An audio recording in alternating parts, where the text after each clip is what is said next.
किसी शख्स के आपकी क्या कीमत है, क्या अहमियत है, कैसे पता चलेगा? उसका अंदाजा उसकी बातों से नहीं होगा। मोहब्बत का राह पे लापने से कुछ नहीं होता।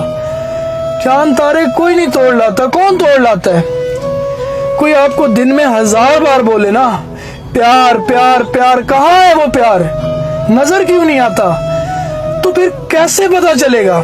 सामने वाले की बातों से नहीं, सामने वाले की उन कोशिशों से मालूम होगा जो आपके साथ रहने की खातिर कर रहा है। एफर्ट्स देखो, बातें ना सुनो। साथ रहना चाहता है ना, साथ रहना चाहता है ना, तो ये ना देखो कि क्या कह रहा है, ये देखो साथ रहने के लिए कितनी कोशिश कर रहा है। Because love is action. Don't trust words anymore, only trust actions, because people can pretend to do a lot without being serious about it. Love without action is not love.